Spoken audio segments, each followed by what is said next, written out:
కూడా వారు సానుకూలంగా స్పందించారు. నేను ఒక్క మాట గుర్తు చేయదలుచుకున్నా.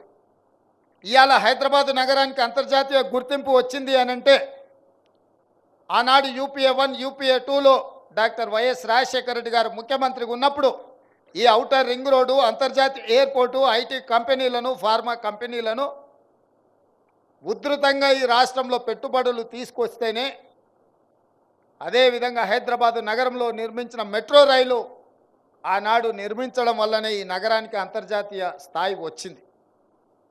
ఆనాడు అంతర్జాతీయ స్థాయి కాంగ్రెస్ పార్టీ తీసుకొచ్చింది కాబట్టే ఈరోజు తెలంగాణ రాష్ట్ర ప్రభుత్వంలో ఉన్న ఆదాయం ఈ మహానగరం నుంచి 70% వస్తుంది అని అంటే దూరదృష్టితోని ఆనాడు కాంగ్రెస్ పార్టీ ఆనాటి ప్రభుత్వం తీసుకున్న నిర్ణయాల వల్ల.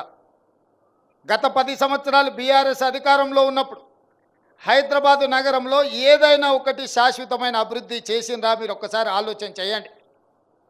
ఈరోజు నగరానికి వచ్చిన ఐటీ కంపెనీలు కావచ్చు, హైటెక్ సిటీ కావచ్చు, అంతర్జాతీయ ఎయిర్పోర్ట్ కావచ్చు, ఔటర్ రింగ్ రోడ్ కావచ్చు, మెట్రో రైలు కావచ్చు, కృష్ణానది జలాలు కావచ్చు, గోదావరి జలాలు కావచ్చు, అదేవిధంగా వివిధ అభివృద్ధి కార్యక్రమాలు ఆనాడు కాంగ్రెస్ పార్టీ ఉన్నప్పుడే, చివరికి నక్లెస్ రోడ్ కావచ్చు, అప్పుడప్పుడు సెల్ఫీలు దిగి సెల్ఫ్ డబ్బాలు కొట్టుకుంటున్న కేటీఆర్ గారు దిగే శిల్పారామం కూడా ఆ రోజు కాంగ్రెస్ పార్టీ అభివృద్ధి చేసింది.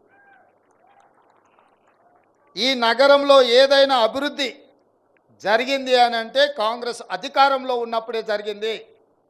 వారి 10 సంవత్సరాలలో ఏదైనా అభివృద్ధి జరిగిందా? శాశ్వతంగా ఈ నగరానికి ఏదైనా పెట్టుబడి తీసుకొచ్చిండ్రా అని నేను అడుగుతున్నా.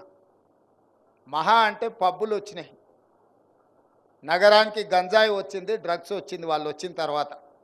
ఈ నగరంలో వాళ్ళు సాధించిన అభివృద్ధి గత 10 సంవత్సరాలలో ఏదైనా అంచనా వేస్తే గంజాయి వచ్చింది, డ్రగ్స్ వచ్చినాయి, పబ్బులు వచ్చినాయి.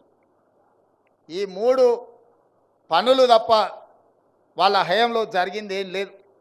అందుకే మేము వచ్చిన ఎంబడే రాష్ట్ర అభివృద్ధి కోసం అవసరమైన ప్రణాళికలన్నిటిని సిద్ధం చేసుకొని కేంద్ర ప్రభుత్వాన్ని, కేంద్ర మంత్రులను, ప్రధానమంత్రిని కలిసి రాష్ట్ర అభివృద్ధి కోసం మేము కృషి చేస్తున్నాం. ఆ కృషిలో భాగంగానే ఇవాళ 40 సంవత్సరాల ఆకాంక్ష ఉత్తర తెలంగాణ అభివృద్ధికి ముఖద్వారమైన ఈ ఎలివేటెడ్ కారిడార్సు దాదాపుగా 2500 కోట్ల రూపాయలతోని 18.5 కిలోమీటర్లు 6 లేన్ రోడ్డు ఈరోజు మనం ప్రారంభించుకున్నాము.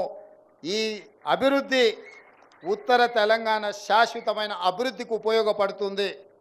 అందుకే మా ప్రభుత్వం బేసజాలు లేకుండా కేంద్ర ప్రభుత్వంతో సంప్రదింపులు జరిపి ఇతర కార్యక్రమాలను కూడా మనము తీసుకొస్తున్నాము. భవిష్యత్తు